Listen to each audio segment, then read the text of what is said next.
কসম করে বলি, ও নবী, আপনার প্রতি আমার কোনো রাগ নাই, আপনার প্রতি কোনো আমার অভিমান নাই।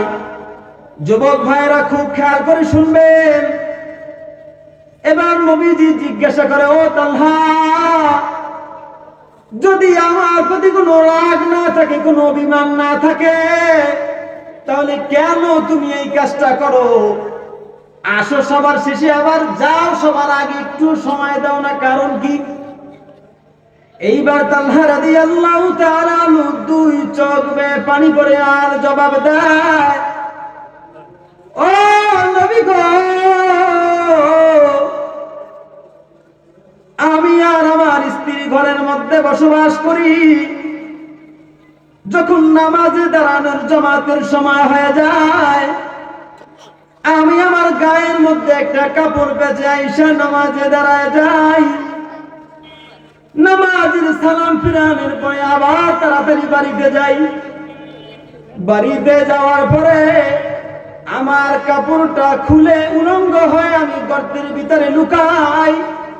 আর এই কাপড়টা পরে আমার স্ত্রী নামাজ পড়ে, কারণ ওই এক কাপড় ছাড়া আমাদের ঘরে আর কোনো কাপড় নাই, যে কাপড়টা পরে দুইজনে নামাজ পড়ব।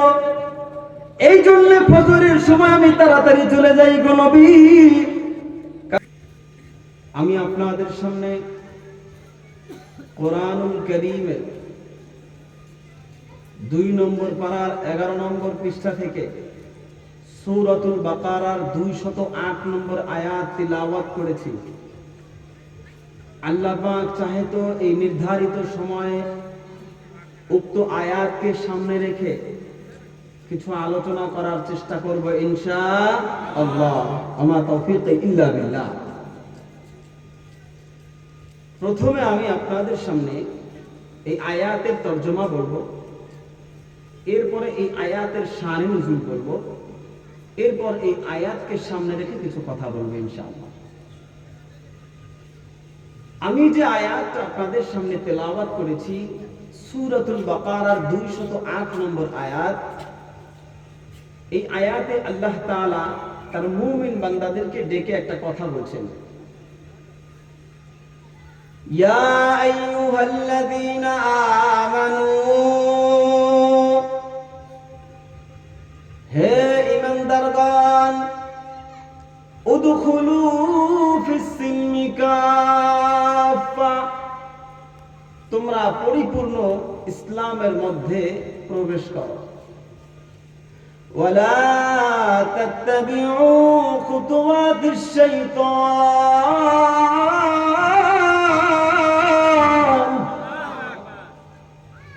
আর তোমরা শয়তানের অনুসরণ করবে না। ইন্নাহু লাকুম আদুউম মুবিন,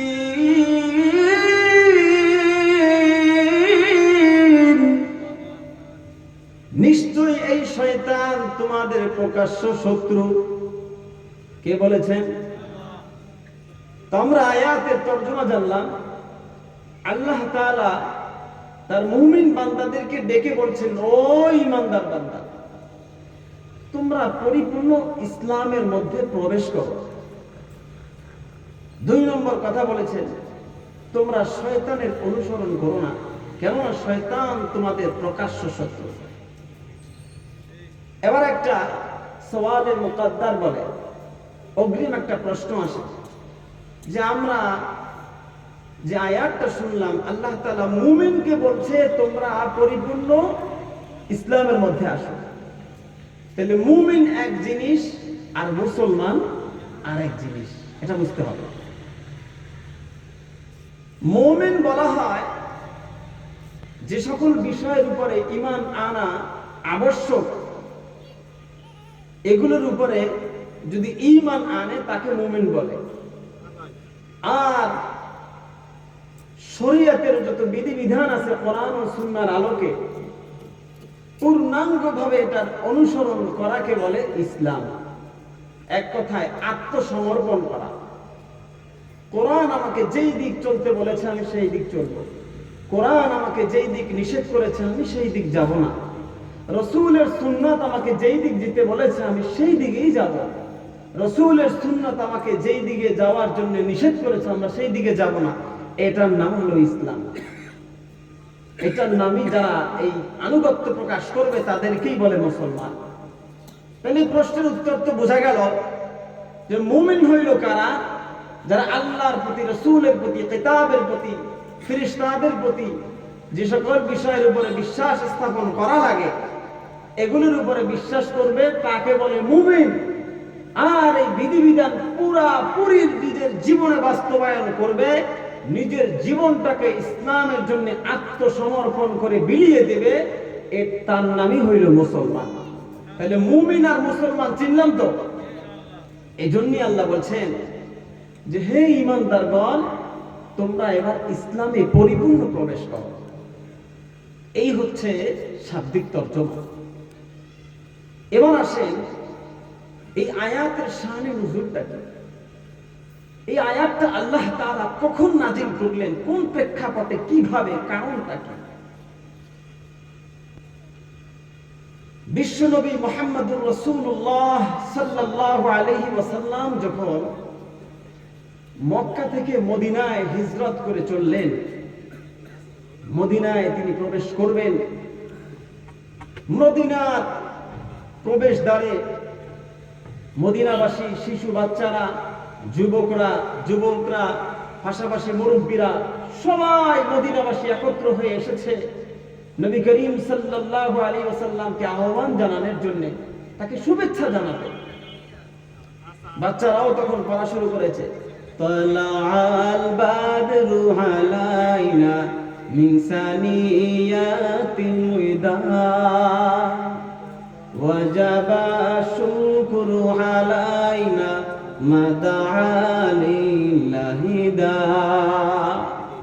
এইভাবে বাচ্চারা এবং যুবক মুরব্বী সবাই যে যেভাবে পেরেছে রাসূলুল্লাহ সাল্লাল্লাহু আলাইহি ওয়াসাল্লামকে আহ্বান জানিয়েছে। এখানে সবাই চাচ্ছে যে রাসূল আমার বাড়িতে যাবে, রাসূল আমার বাড়িতে যাবে। তো এখন রাসূল বলছেন বিপাকে কার বাড়িতে যাবে? একজনের বাড়িতে গেলে অপরজন অসন্তুষ্ট হয়ে যায়, ঠিক না? এই যে আমাদের প্রধান মেহমান আসছেন, সবারই তো মনের আকাঙ্ক্ষা যে আমার বাড়িতে একটু আসতো, ঠিক না? তো এরকম নবী করিম সাল্লাল্লাহু আলাইহি ওয়াসাল্লাম যাওয়ার পরে সবারই মনের কামনা বাসনা, আমার বাড়িতে যদি আসতো। সবাই বলতেছে আমার বাড়িতে আসেন, আমার বাড়িতে আসেন। রাসূলুল্লাহ সাল্লাল্লাহু আলাইহি ওয়াসাল্লাম করলেন কি? তিনি যেই উটের উপরে চড়ে গিয়েছিলেন ওই উটের লাগামটা ছেড়ে দিলেন। ছাড়ার পরে বলতেছেন আমি এই লাগামটা আল্লাহর হাতে দিয়ে দিলাম, আল্লাহ এই উটকে যেই বাড়িতে নিয়ে থামাইবে ওই বাড়িতেই আমি যাব। বলেন না সুবহানাল্লাহ।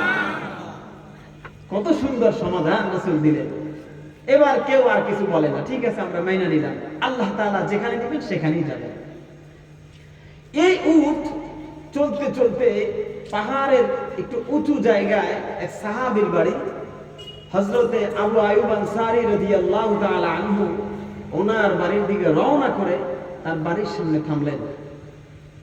থামার পরে এইবার এই সাহাবায়ে কেরাম, নবীজি সবার জন্য খাবারের আয়োজন করতেছেন।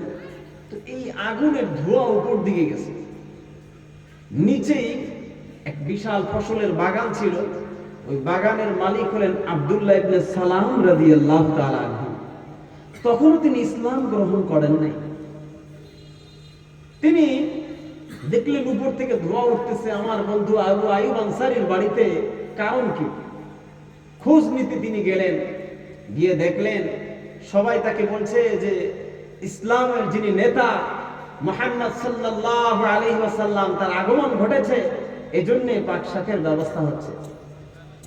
তিনি দৌড় দিয়ে নবীর কাছে গিয়ে বসলেন। বসার পরে এক ধ্যানে তাকায় আছে নবীর দিকে। কিছুক্ষণ তাকিয়ে থাকার পরে নবীজি ডাক দিয়ে বলে, ও আল্লাহর বান্দা, কই কিছু তো বলো না, শুধু তাকায় আছো, কারণ কি? এবার আব্দুল্লাহ ইবনে সালাম বলে, ও নবী গো, আমি সাধারণ কোনো মানুষ না, আমি ইহুদি এক গোত্রের নেতা। আমার এই তাওরাত কিতাব সম্পূর্ণ মুখস্থ আছি। আমি তাওরাত কিতাবে পেয়েছি ভবিষ্যতে একদিন শেষ নবীর আগমন ঘটবে। আমি আপনার দিকে তাকিয়ে শুধু ওই কিতাবের দিকে লক্ষ্য করছি। কিতাবের মধ্যে আমি দেখেছি নবীর চোখটা এমন হবে, তা আমি আপনার দিকে তাকায় দেখলাম আপনার চোখটা এমন কিনা। আবার কিতাবের কথা মনে করি নবীজির ঠোঁটটা এমন হবে, আমি আপনার দিকে তাকায় দেখলাম কিতাবের সাথে মিলে কিনা। আমি আবার কিতাবে দেখলাম নবীজির ভুরুটা কেমন হবে, নবীজির চুল কেমন হবে, নবীজির কান কেমন হবে। আপনার দিকে তাকিয়ে আমি এতক্ষণ মিলিয়েছি, এই জন্য আমি এতক্ষণ তাকিয়েছিলাম, আমার মুখে কোনো আওয়াজ নাই। নবীজি এবার ডাক দিয়ে বলে, আব্দুল্লাহ ইবনে সালাম, যেহেতু তোমার কিতাবের সাথে মিলাইছো, এইবার বলো তুমি মিল পাইছো নাকি অমিল পাইছো। আব্দুল্লাহ ইবনে সালাম জবাব দেয়, ও নবী রে, আমি কিতাবের সাথে মিলে দেখলাম এক চুল পরিমাণ কোনো অমিল নাই। এবার নবীজি বলেন, তাহলে ইসলাম গ্রহণ করতে কোনো বাধা নাই, গ্রহণ করো। আব্দুল্লাহ ইবনে সালাম বলেন, ও নবী গো, আমি যদি এখন ইসলাম গ্রহণ করি তাহলে একাই গ্রহণ করলাম, না না, আমি একা গ্রহণ করব না। আমার গোত্রের যত মানুষ আছে আমি সবাইকে নিয়ে একসাথে ইসলাম গ্রহণ করতে চাই। আল্লাহু আকবার। এজন্য আমাকে একটু সময় দেন। আব্দুল্লাহ ইবনে সালাম তার গোত্রের সবাইকে নিয়ে আবার ফিরে আসলেন। আসার পরে নবীকে 3টা প্রশ্ন করলেন, যে প্রশ্নের উত্তর নবীজি সারা পৃথিবীর অন্য কারো আর জানা ছিল না। যখন 3টা প্রশ্ন করছে, নবীজির সাথে সাথে 3টার জবাব দিয়ে দিছে। এইবার আব্দুল্লাহ ইবনে সালাম তার গোত্রের দিকে তাকায় বয়ান করে, আমার গোত্রের লোক, আমি যতগুলো পরীক্ষা করেছি সব পরীক্ষা এই নবীজি পাশ করেছে, সুতরাং ইনি শেষ নবী, বিশ্ব নবী, শ্রেষ্ঠ নবী। আমি এবং আমরা সবাই একসাথে তার উপরে, তার আল্লাহর উপরে বিশ্বাস রেখে কালেমা পড়ছি, লা ইলাহা ইল্লাল্লাহু মুহাম্মাদুর রাসূলুল্লাহ সাল্লাল্লাহু আলাইহি ওয়াসাল্লাম। ঘটনা এখানেই বোঝার বিষয়। আব্দুল্লাহ ইবনে সালাম ইসলাম গ্রহণের পরে নবীজির কাছে অভিযোগ আসলো, ও নবী গো, আপনার সাহাবী আব্দুল্লাহ ইবনে সালাম ইসলাম গ্রহণ করেছে ঠিকই, কিন্তু ইসলামের একটা খাবার আছে যেটাকে সে অপছন্দ করে। সেটা কি? নবীজি আব্দুল্লাহ ইবনে সালামকে ডাকলেন, বললেন, ও আমার সাহাবী, তোমার ব্যাপারে অভিযোগ আসলেই সত্য কিনা? এবার সাহাবী ডাক দিয়ে বলে, ও নবী, আপনি যা শুনেছেন এটা সম্পূর্ণ সঠিক শুনেছেন। আমি যখন ইহুদি ধর্মে ছিলাম, ওই ধর্মের নিয়ম ছিল উটের চর্বি খাওয়া যাবে না, উটের চর্বি আমাদের জন্য নিষিদ্ধ ছিল। আজকে ইসলাম গ্রহণ করার পরে আমি জানি আল্লাহ তাআলা উটের গোশত যেভাবে হালাল করেছেন, উটের চর্বিও আমাদের জন্য হালাল করে দিয়েছেন। কিন্তু আমি সেই ছোটবেলা থেকে এই চর্বির প্রতি একটা ঘৃণা চলে আসার কারণে আমি এখন খেতে পারছি না, কিন্তু আমি জানি এটা হালাল, আমি মানিও এটা হালাল। এই কথা বলার পরে যখনই তিনি প্রশ্নের একটা জবাব দিলেন, সাথে সাথে আল্লাহ তাআলা হযরত জিবরাইল আলাইহিস সালামকে পাঠিয়ে নবীর কাছে আয়াত শুনিয়ে দিলেন, যে আয়াতটা আমি আপনাদের সামনে তেলাওয়াত করেছি। সূরাতুল বাকারার 208 নম্বর আয়াত তেলাওয়াত করে নবীজির কাছে শোনায় দেয়, নবী আপনি বলে দেন, ইয়া আইয়ুহাল্লাযীনা আমানু, ও ঈমানদারেরা, উদখুলু ফিস-সিলমি কাফা, তুমি জানো উটের চর্বি খাওয়া হালাল, তুমি মানো উটের চর্বি খাওয়া হালাল, কিন্তু তুমি খাও না, তার মানে পরিপূর্ণ ইসলাম হইল না। ও আব্দুল্লাহ ইবনে এই উটের চর্বি খাইয়া প্রমাণ করতে হবে যে তুমি হালাল মানো। এই হচ্ছে আয়াতের শান নজুল, বুঝলেন তো? ঘোড়ায় আনার কারণ হচ্ছে এই যে আব্দুল্লাহ ইবনে সালাম উনি সাধারণ মানুষ ছিলেন না, ইহুদিদের একজন বড় পাদ্রী ছিল। তো এই সামান্য একটা কারণ, তিনি জানেন যেটা খাওয়া হালাল কিন্তু খায় নাই, আগে থেকে একটা অভক্তি। স্বাভাবিকভাবে আমরা বুঝেন আমাদের কিন্তু এই কুকুর শুকর এগুলো খাওয়া আমাদের জন্য হারাম, বিলকুল ঠিক না। আল্লাহ না করুক ঘটনাক্রমে যদি কখনো হালাল হয়েও যায়, তাহলে বলেন তো কুকুরের প্রতি একটা ঘৃণা আসবে না? ঠিকই আসবে। তো তারও সেই একই রকম ছিল। এই সামান্য এই এতটুকুর কারণে আল্লাহ তাআলা এই আয়াত নাযিল করে বললেন যে আব্দুল্লাহ ইবনে সালাম, মুখে বললা ওতে কাজ হবে না, খাইয়া দেখাও যে তুমি মানো। এর নাম ইসলাম।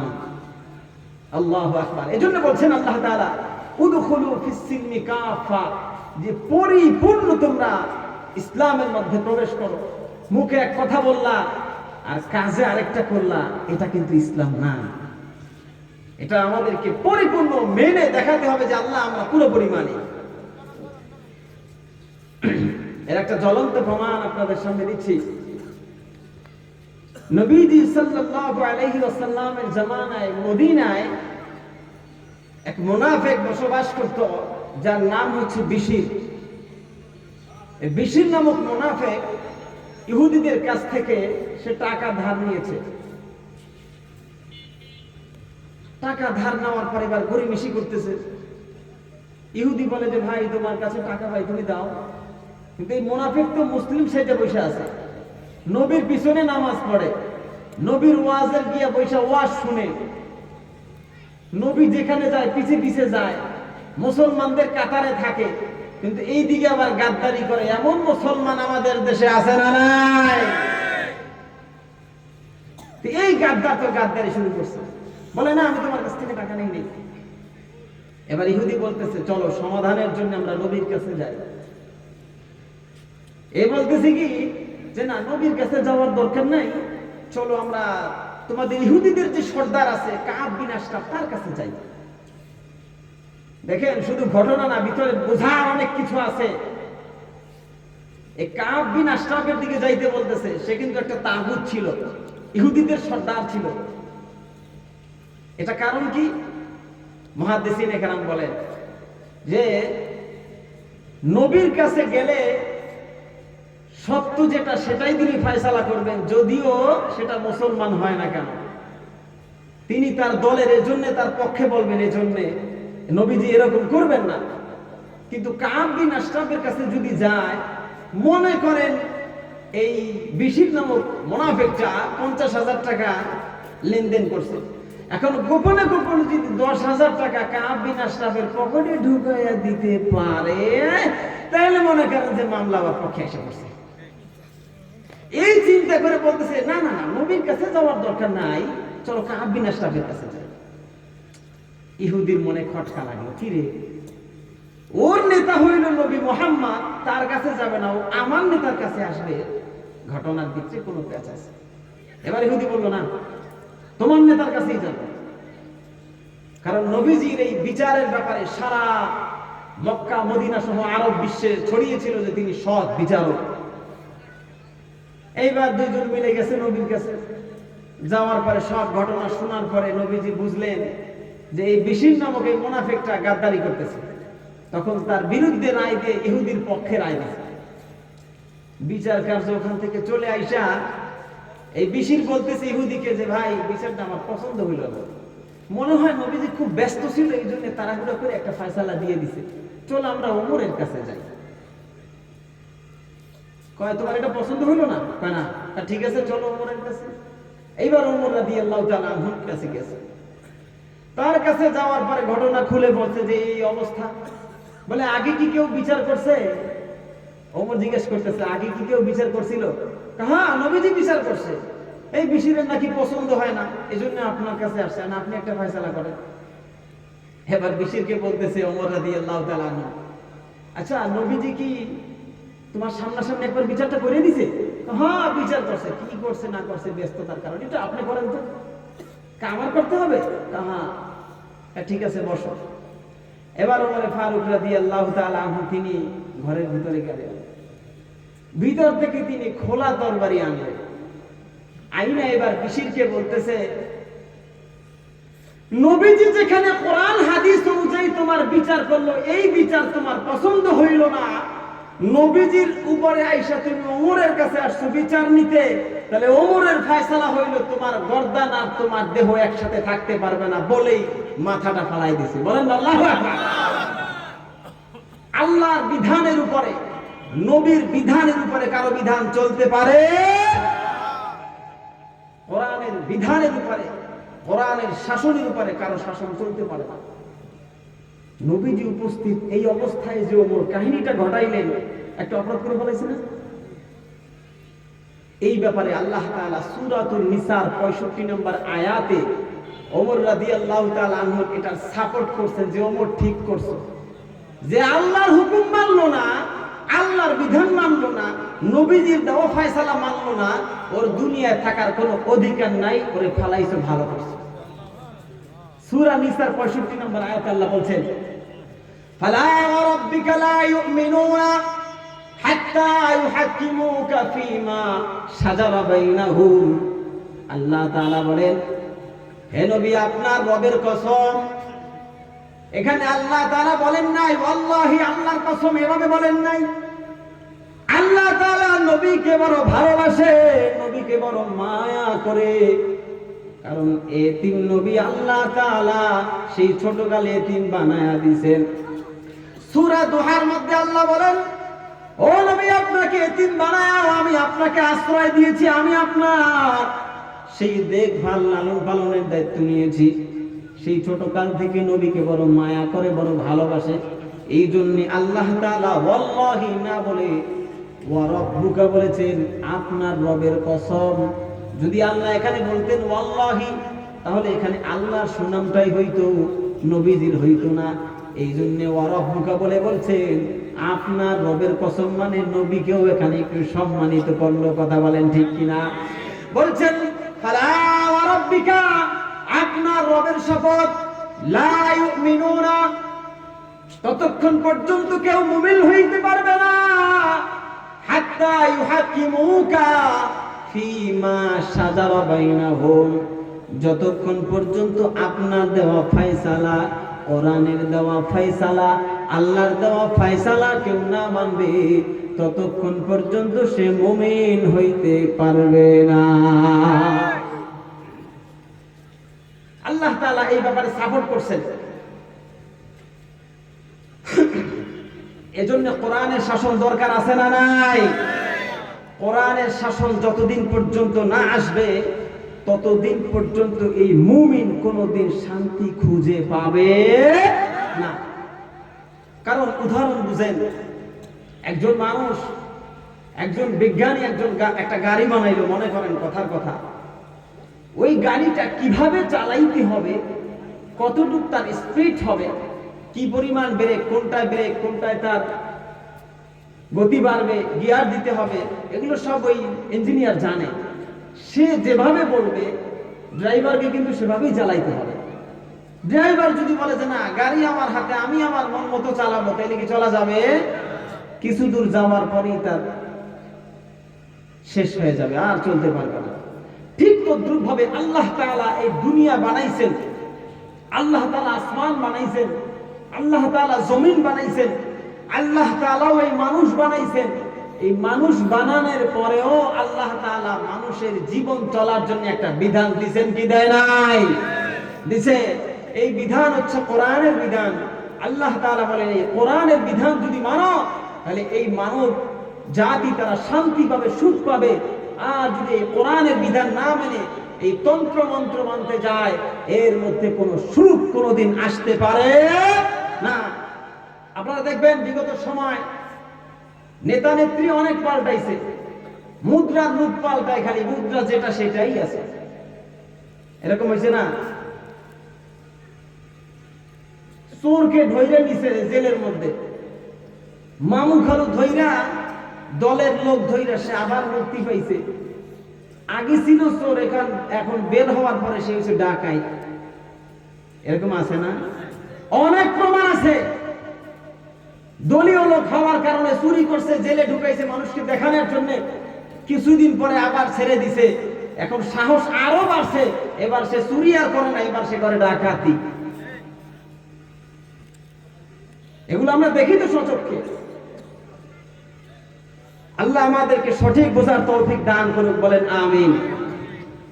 এজন্য আল্লাহ তাআলা এই আয়াতে আমাদেরকে বলছেন উদখুলু ফিস সিলমি কাফা, পরিপূর্ণ ইসলামের মধ্যে প্রবেশ করো, এই আংশিক হইল না।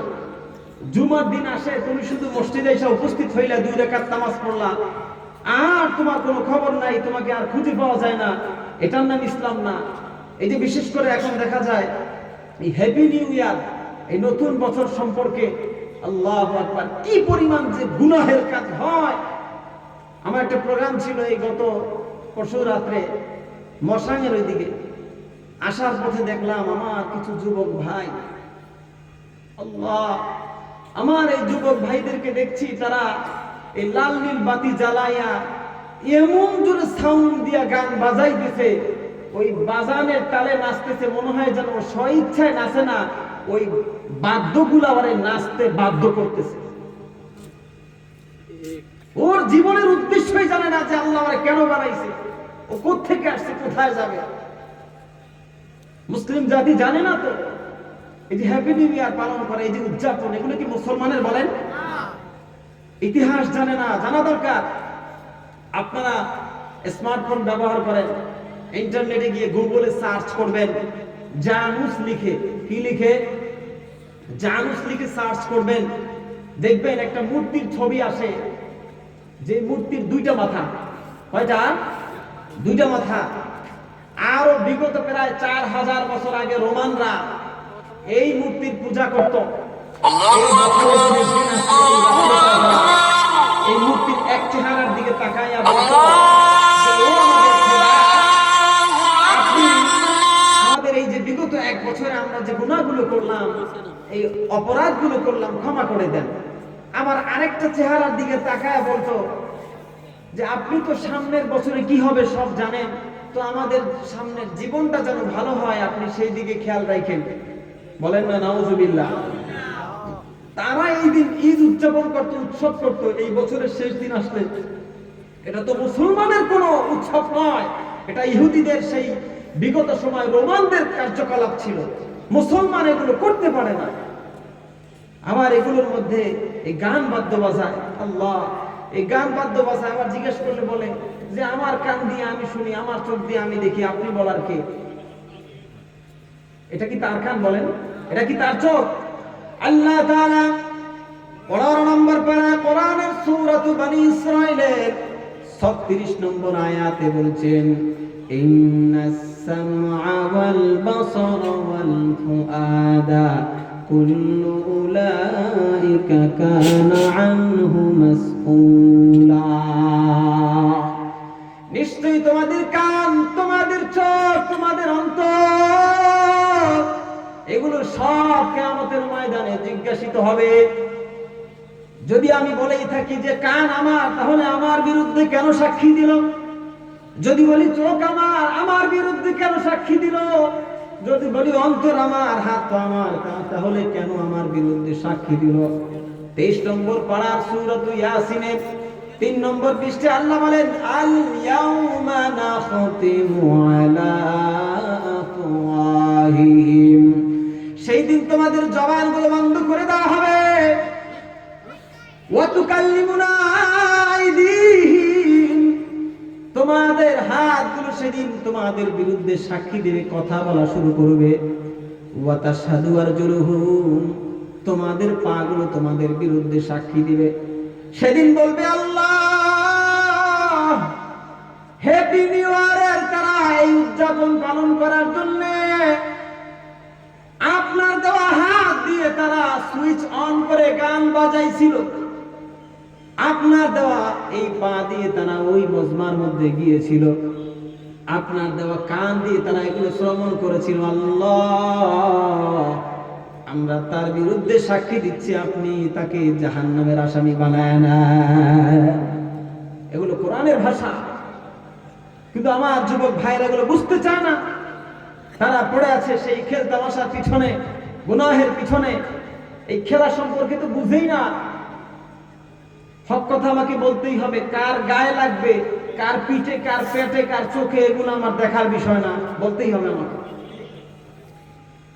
যুবক ভাইরা, আমি দেখছি খেলাকে কেন্দ্র করে অত্র এলাকার আশেপাশে অনেক গান বাজনা হচ্ছে, আওয়াজ পাচ্ছি। কিন্তু এই আওয়াজকে যদি রোধ করতে হয়, এই এলাকার মধ্যে গানের আওয়াজ পাই না, বিবাহ অনুষ্ঠানে বিভিন্ন কিছুতে। আমি খুব শুকর আদায় করি যুবকদের, কিন্তু এই এলাকা ঠিক হইলে চলবে না। সমাজ ঠিক হইতে হবে, রাষ্ট্র ঠিক হইতে হবে। এই জন্য এই এলাকার মানুষ যদি ঠিক হয়ে যায় তাহলে চলবে না। যতদিন পর্যন্ত এই সংসদে কোরআনের বিধান, কোরআনের আইন চালু না হবে, ততদিন পর্যন্ত এই রাষ্ট্র কোনোদিন এই সুশৃঙ্খল ভাবে চলা সম্ভব না। কথা বলেন ঠিক কিনা? এজন্য আমার যুবক ভাইরা, আপনাকে ইহুদিরা যেভাবে খেলাইতেছে, এই ইতিহাস আপনারা জানেন না। ইংল্যান্ড থেকে এই ক্রিকেটের খেলার আগমন ঘটেছে। ইহুদি খ্রিস্টানরা দেখলো মুসলমানদের মূলত খেলা ক্রিকেট আর ফুটবল না। মুসলমানদের খেলা ছিল তাদের লাঠি, মুসলমানদের খেলা ছিল তরবারি খেলা, মুসলমানদের খেলা ছিল দৌড় প্রতিযোগিতা, মুসলমানদের খেলা ছিল ঘোড়দৌড়, মুসলমানদের খেলা ছিল সাঁতারের প্রতিযোগিতা, মুসলমানদের খেলা ছিল কুস্তি। যেই খেলাগুলোর মাধ্যমে মুসলমান তার নিজেকে হেফাজত করার কিছু শক্তি সে অর্জন করতে পারত, এগুলো ছিল খেলা। আর এখন যে ক্রিকেট আর ফুটবল, এই ক্রিকেট আর ফুটবলের মাধ্যমে কেউ নিজেকে আত্মরক্ষা করার মতো কোনো শিক্ষা পায় না। এই খেলতামাশার বিনোদন হয়। এই খেলাগুলো মুসলমানের আবিষ্কারিত নাম। এই খেলাগুলো ইহুদিরা খ্রিস্টান বানায়া crore crore billion million trillion ডলারের পিছনে ঢালছে। আপনারা ভাবতে পারেন বাংলাদেশের খেলা ছিল হাডুডু খেলা, ঠিক না? জাতীয় খেলা হাডুডু খেলা। ওই হাডুডু খেলা আর কেউ খেলে না, খালি ক্রিকেট ফুটবল। কারণ কি? এই ক্রিকেট আর ফুটবলকে ফলাও করার জন্য ইহুদি খ্রিস্টানরা হাজার হাজার না, লক্ষ লক্ষ না, crore crore billion million trillion dollar পর্যন্ত তারা ব্যয় করেছে, যাতে করে মুসলমান তার ঐতিহ্য ভুলে গিয়ে, মুসলমান তার ইমানি শক্তি ভুলে গিয়ে, মুসলমান তার সেই যে প্রস্তুতি আছে যার নিজেকে আত্মরক্ষা করার জন্য, এই খেলাগুলো সব বন্ধ করে দিয়ে তারা এই ক্রিকেট নামক ফুটবল নামক খেলা ছেড়ে দিয়েছে, যাতে করে এক রকমের প্রতিবন্ধী হয়ে যায়। হঠাৎ করে যদি কখনো দেশ রক্ষার জন্য প্রয়োজন হয়, হঠাৎ করে যদি ভারত থেকে আক্রমণ করে, হঠাৎ করে যদি ভিন্ন দেশ থেকে আক্রমণ করে, এটা রক্ষা করার কোনো শক্তি যাতে এই জাতির না থাকে, এই জন্য এই খেলা ইহুদি আর খ্রিস্টানরা আপনাকে আমাকে শিখিয়েছে। কথা বলেন ঠিক কিনা? এটা মুসলমানের করে বানানো খেলা নয়। ইতিহাস আজকে জানে না। ইতিহাস বোঝার জন্য আপনাকে ছোট্ট একটা স্যাম্পল দেই। এক বাঘের বাচ্চা, ছোট্ট ছানা, সে ছাগলের পালের সাথে চলতো, সব সময় ছাগলের পালের সাথে চলে। ছোটকালে মাকে হারায় ফেলছে। ছাগলে ঘাস খায়, সেও ঘাস খায়। ছাগলে হাঁটলে সেও পিছনে পিছনে হাঁটে, ছাগলে দাঁড়ায় থাকলে সেও দাঁড়ায় থাকে। হয় না? একসাথে চলতে চলতে যেরকম হয়ে যায়। তো কিছুদিন যাওয়ার পরে ছাগল ছানাগুলোর মাথায় শিং গজাইছে। বাঘের কি সিংহ যায়? ওর তো সিংহ যায় না। এখন খেলাধুলার ফাঁকে ফাঁকে ছাগলের বাচ্চাগুলা এই বাঘের বাচ্চারা গুঁতা দেয়। খেলাধুলা করে না, বাঘের বাচ্চাগুলা তাকে শিং দিয়ে গুঁতা দেয়, সে খুব আঘাত পায়। তো সেও যখন আবার আঘাত করতে যায়, আঘাত তো করতে পারেই না, তার মাথায় তো শিং নেই, সে আর উল্টা ব্যথা পায়। এবার আল্লাহর কাছে দোয়া করে, আল্লাহ তুমি আমার শিং দাও। এটা বোকামি দোয়া না? বাঘের কি শিং জীবনেও হবে? আল্লাহ, বাঘের তো আর শিং হবে না। তো এইবার হঠাৎ করে পিছন দিক থেকে বড় একটা বাঘ বিশাল এক গর্জন দিছে। যে গর্জনের আওয়াজে ছাগল ছানাগুলো লাফায়া পলাইছে। এবার বাঘের বাচ্চাটাও তাদের পিছনে দৌড় মারা শুরু করছে। বড় একটা পিছন থেকে আইসা থাবা দিয়ে ধরছে ওরে। কিরে তুই যাস কই? যেই গর্জনের আওয়াজ, এই ভয়ে কি থাকা যায়? ওরা ছাগল, ওরা দৌড় দিবে, তুই তো বাঘ, তুই দৌড় দাস কেন? কেটা কইছি আমি বাঘ? আমি যে বাঘ আপনারা কইল কেটা? ওরাও ঘাস খায়, আমিও ঘাস খাই। ওরা আমারে গুতায়, আমি ওদেরকে গুতাই, তাই আমি আবার বাঘ হইলাম কেমনে? এইবার এই বড় মাঠটা করছে কি, আমার সাথে আয়। এবার কান ধরে নিয়ে গেছে। গল্প তো বুঝার জন্য এটা দরকার, যা বাস্তবতার সাথে আমাদের মিলে গেছে। বাঘের এই ছোট বাচ্চাটাকে নিয়ে পুকুরের পাশে বলে যে একটু পানি খাতো। পানি পান করার জন্য যখন এই বাঘের বাচ্চাটা পুকুরের দিকে তাকাইছে, পানির দিকে, কূপের দিকে তাকাইছে, তাকায় দেখে ওর চেহারাটা ছাগলের চেহারার সাথে মিলে না, ওর চেহারাটা এই যে গর্জনওয়ালা বাঘ, বড় বাঘটার সাথে মিলে যায়। তখন ও আর আসল রূপ পাইছে, কিরে আমি তো ছাগল না, তা আমি এতদিন ঘাস খাইলাম কেন? এজন্য আমার যুবক ভাইদেরকে বলবো, ইহুদি খ্রিস্টান ওরা হচ্ছে ছাগলের বাচ্চা, ওরা বিড়ালের বাচ্চা। ওরা আপনাকে ছাগল বানানোর জন্য, বিড়াল বানানোর জন্য, এই ক্রিকেট আর ফুটবল মানব খেলা দিয়া আপনাদের সেই শক্তিকে হারানোর জন্য, প্রতিবন্ধী বানানোর জন্য এই খেলার মধ্যে আপনাদেরকে লাগাই দিছে। হ্যাঁ, এই খেলা নাজায়েজ না, আমি বলবো না এটা হারাম খেলা। শারীরিক চর্চার জন্য এই খেলা অবশ্যই দরকার আছে, কিন্তু যখন টাকা পয়সার লেনদেন হয় এটা কিন্তু হারাম হয়ে যায়। হক কথা বুঝতে হবে, জানতে হবে, আমলের চেষ্টা করতে হবে। আজকের আয়াতের তাফসীর আমরা করছি। আল্লাহ পাক বলে উদখুলু ফিস সিলমি কাফা, তুমি জানো যে এটা হারাম কিন্তু মানলা না, তাইলে পুরোপুরি মুসলমান হইতে পারলা না। যে কথা বলছিলাম, ইহুদিরা আমাদেরকে ওই ছাগল ছানার মতো আমাদেরকে গুতা দেয়। এই যে গাজায় আক্রমণ চলতেছে, এই যে ফিলিস্তিনে আক্রমণ চলতেছে, মুসলমান এখন শুধু দুয়ার কান্নাকাটি করে, আর কিছু করতে পারে না। ওই যে শক্তি সব বন্ধ করে ফেলাইছে। এটা এখন না, শত শত বছর আগের থেকে, 150-200 বছর আগের থেকে এই চক্রান্ত চলছে। মুসলমানদের এই শক্তিকে ধ্বংস করার জন্য কত রকম চক্রান্ত চালাইছে, সাংস্কৃতিক চক্রান্ত চালাইছে, খেলার মাধ্যমে, আপনার শিক্ষার মাধ্যমে। আপনারা দেখেন কিছুদিন পরে পরে এই শিক্ষার মধ্যে এই উল্টাপাল্টা চলে, আপনারা দেখছেন না? এই যে নতুন একটা শিক্ষা যেটা উপস্থাপন করতে চাচ্ছে, এর মধ্যেও তথ্য পাওয়া গেছে কি 9-এর ক্লাসে একটা গল্প দেয়, সেই গল্পের মধ্যে মা তার মেয়েকে শাসন করার সময় গালি দিতেছে। বলেন না নাউজুবিল্লাহ। কেমন শিক্ষাটা তারা শিখায়? মা তার মেয়েকে গালি দেয়, এটা আবার গল্প আকারে শিখাইতেছে। এই গালিটা যখন পড়বে বাচ্চা, তখন জিজ্ঞেস করবে না যে ম্যাডাম, স্যার, এইটার মানেটা কি? এটা যদি বলি শরম লাগে এমন একটা গালি দিছে, ওরা জিজ্ঞেস করবে না স্যার এটার মানে কি? তাদেরকে ওই শিক্ষার মাধ্যমে শিখাইতেছে যে কোন ট্যাবলেট খাইলে তোমার বাচ্চা তুমি প্রতিরোধ করতে পারবা, বিবাহের আগে যদি কোন কাম ঘটাই ফেলাও কেমনে তুমি প্রতিরোধ করবা, এসব শিখাইতেছে। এই ধরনের শিক্ষা ব্যবস্থা শিখাইতেছে। আপনারা জানেন না, সাংস্কৃতিক শিক্ষা সব কিছু দিয়ে মুসলমানদেরকে দমানোর জন্য প্রচুর চতুর্দিক থেকে চক্রান্ত চলছে। আল্লাহ আমাদেরকে হেফাজত করুক, বলেন আমিন। মুসলমান এভাবে বসে থাকলে চলবে না।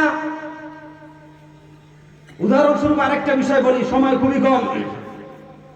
এক সাপ গেছে বাঘের কাছে, এই পিসাবের কাছে মুড়ি থুইতে। যদিও হাস্যকর গল্পগুলো বলি, দেখেন প্রত্যেকটা গল্পের মধ্যে আপনাদের জন্য চূড়ান্ত শিক্ষা আছে, আপনার আমার জন্য। এই সাপ গেছে পিসাবের কাছে মুড়ি ধুইতে। মুড়ি ধোয়ার পরে এবার পিসাব বলে, তুই আবার কিসের মুড়ি ধুবি? করেন না, আমার খুব শখ। ঠিক আছে, তুই কেউ কামড় টামড় দংশন করবি না, শুধু জিকির আজগার করবি। বলে আচ্ছা ঠিক আছে। এইবার সে জমির মধ্যে গিয়া শুইয়া শুইয়া জিকির করতেছে, লম্বা টান হইয়া। এবার ওই জমির যে মালিক, সে ধান কাইটা রাত্রেবেলাও কাজ করতে হয়, গরমের দিনে দেখবেন সন্ধ্যার সময় অনেকে ধান নিতে যায়। তো এই ধানের আটি বাঁধার জন্য রশি খুঁজতেছে, দেখে যে একটা লম্বা রশি পড়ে আছে। এবার ওই সাপটাকে রশি মনে করে আইনা আটি বাঁধছে। সাপটা কিছু বলে না, খালি মনে মনে কয়, খালি মুড়ি দইছি দেখে যদি মুড়িটা না হইতাম তোর আটি বান্ধা আমি দেখাই দিতাম। এইবার আটি বান্ধার পরে তাকে নিয়ে গেছে, নেওয়ার পরে আটি খুলছে, তাকে ছেড়ে দিছে, জানেও না অন্ধকারের মধ্যে কি দিয়ে বাঁধছে। সাপটার ঘেটিটা মস্কাই গেছে, কেতরাইতে কেতরাইতে পিসাবের কাছে আইছে। আইসা বলতেছে, হুজুর কি তসবিহ দিলেন, আমার ঘেটিতে মস্কাই গেল। বলে কি কেমন এমন কি হয়েছে? বলে হুজুর আপনি বলছেন কাউকে কামড় দিব না, আমি কামড় দেই নাই, পয়সা পয়সা জিকির করতেছি, আর আমারে আইসা এরকম অত্যাচার গুলা করছে। আপনি মানা করছে, যে মানা করছেন, নিষেধ করেছেন, এই জন্য কামড়টা দিতে পারি নাই। পীর সাহেব বলে, বোকা, আমি কামড় দিতে নিষেধ করছি, দংশন তো করতে নিষেধ করি নাই। আজকে কাজা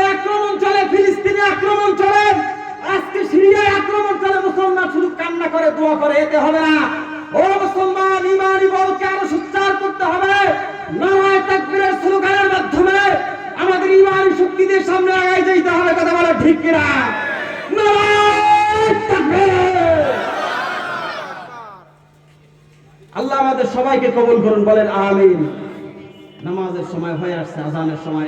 আমি আর বেশি দূর চলতে পারবো না, তবে যুবক ভাইদেরকে আমি হাত জোর করে বলি, ভাইয়েরা খেল তামাশায় নিজের জীবনটা কাটায়েন না, একটু নামাজের দিকে আসেন, একটু নামাজের দিকে একটু রুজু হন। আপনারা জানেন 10 জন সাহাবী আছে যারা জান্নাতের সুসংবাদ প্রাপ্ত। এর মধ্যে একজন হইল হযরতে তালহা রাদিয়াল্লাহু তাআলা আনহু। ওঠাউঠি করবেন না, ডিস্টার্ব হয়। আমি ছেড়ে দিব অল্প সময় আপনাদেরকে। এখনই ছেড়ে দিব? হ্যাঁ, আপনারা যদি বলেন তাহলে আর বলুন, আমি উঠে যাই। তাহলে উঠতে পারবেন না, মাত্র কয়েক মিনিট আছে। তো আজানের সময় আছে, বুঝতে পারছি আপনাদেরকে সময় দেওয়া হবে ওদের জন্য। আমরা খেয়াল করি, হযরতে তালহা রাদিয়াল্লাহু তাআলা আনহু তিনি জান্নাতের সুসংবাদ প্রাপ্ত একজন সাহাবী। তিনি মসজিদে আসতেন সবার শেষে, আমার মসজিদ থেকে বিদায় নিতেন সবার আগে। মানে পরে আসতেন, সবার শেষের দিকে আসতেন। আইসা কোনো মতে নামাজটা ধরতেন, সালাম ফিরানোর পরে আবার তাড়াতাড়ি চলে যেতেন। তো সাহাবীদের মধ্যে একটা গুঞ্জন শুরু হয়ে গেছে যে এই তালহা তো তাড়াতাড়ি আসে না, আসে দেরিতে, আবার যাওয়ার সময় দেখা যায় তাড়াতাড়ি চলে যায়। তো নবীর কান পর্যন্ত আওয়াজটা চলে গেছে। এবার নবীজি বললেন যে তোমরা এই তালহা যদি আগামীকালকে আসে, ওরে বলবা ও যাতে নামাজের পরে আমার সাথে দেখা না করে যাইতে পারবে না, আমার সাথে দেখা করে তারপর যাবে। এই কথা বলার পরে সাহাবায়ে কেরাম যখন নামাজের সময় হয়ে গেছে, তালহা রাদিয়াল্লাহু তাআলা আনহু আসছে। এবার তাকে বলছেন, ও তালহা, তুমি যে প্রতিদিন যেই কাজটা ঘটাও এটা তো নবীজি জানতে পারছে। তো নবীজি বলছে নামাজের পরে তার সাথে দেখা করবা, তারপর যাবা, এর আগে যাবা না। বলে আচ্ছা ঠিক আছে। নামাজের পরে বসছে, ফজরের নামাজ। নবীজির অভ্যাস ছিল প্রতিদিন ফজরের নামাজের পর কিছু আলোচনা করতেন, একটু দোয়া দরুদ করতেন সাহাবায়ে কেরামকে নিয়ে। তো বসার পরে এবার তালহা রাদিয়াল্লাহু তাআলা আনহুকে সামনে ডাকলেন, বলেন তালহা, তুমি কি আমার প্রতি রাগ করছো? বলে না হুজুর। তাহলে কি আমার প্রতি তোমার কোনো অভিমান আছে? বলে না। ও নবী, খোদার কসম করে বলি যেই খোদা আপনাকে নবী বানিয়েছেন, ওই আল্লাহর কসম করে বলি ও নবী, আপনার প্রতি আমার কোনো রাগ নাই, আপনার প্রতি কোনো আমার অভিমান নাই। যুবক ভাইরা খুব খেয়াল করে শুনবেন। এবার নবীজি জিজ্ঞাসা করে, ও তালহা, যদি আমার প্রতি কোনো রাগ না থাকে, কোনো অভিমান না থাকে, তাহলে কেন তুমি এই কাজটা করো? আসো সবার শেষে, আবার যাও সবার আগে, একটু সময় দাও না, কারণ কি? এইবার তালহা রাদিয়াল্লাহু তাআলা আনহু দুই চোখ বেয়ে পানি পড়ে আর জবাব দেয়, ও নবী গো, আমি আর আমার স্ত্রী ঘরের মধ্যে বসবাস করি। যখন নামাজে দাঁড়ানোর জামাতের সময় হয়ে যায়, আমি আমার গায়ের মধ্যে একটা কাপড় পেঁচে আইসা নামাজে দাঁড়ায় যাই। নামাজের সালাম ফিরানোর পরে আবার তাড়াতাড়ি বাড়িতে যাই। বাড়িতে যাওয়ার পরে আমার কাপড়টা খুলে উলঙ্গ হয়ে আমি গর্তের ভিতরে লুকাই। আর এই কাপড়টা পরে আমার স্ত্রী নামাজ পড়ে, কারণ ওই এক কাপড় ছাড়া আমাদের ঘরে আর কোনো কাপড় নাই যে কাপড়টা পরে দুইজনে নামাজ পড়ব। এই জন্য ফজরের সময় আমি তাড়াতাড়ি চলে যাই গো নবী, কারণ ফজরের নামাজের পরে সময় খুবই কম থাকে। আমি যদি এখানে থাইকা দেরি করি, তাহলে জামাত এই ওয়াক্ত শেষ হয়ে যাবে, আমার বিবি আর নামাজ কাজা হয়ে যাবে, ওয়াক্ত মতো পড়তে পারবে না। এই জন্য আমি তাড়াতাড়ি চলে যাই। এই কথা বলার পর নবীজি খুশি হয়ে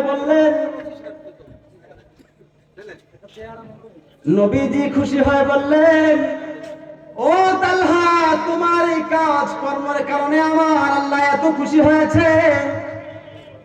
এই এক কাপড়ে তুমিও নামাজ পড়ো, তোমার বিবিও নামাজ পড়ে, কেউ নামাজ ত্যাগ করে না। আল্লাহ তাআলা এই কাজের উপরে খুশি হয়ে তোমাকে আল্লাহ জান্নাতের সার্টিফিকেট দিয়া দিছে।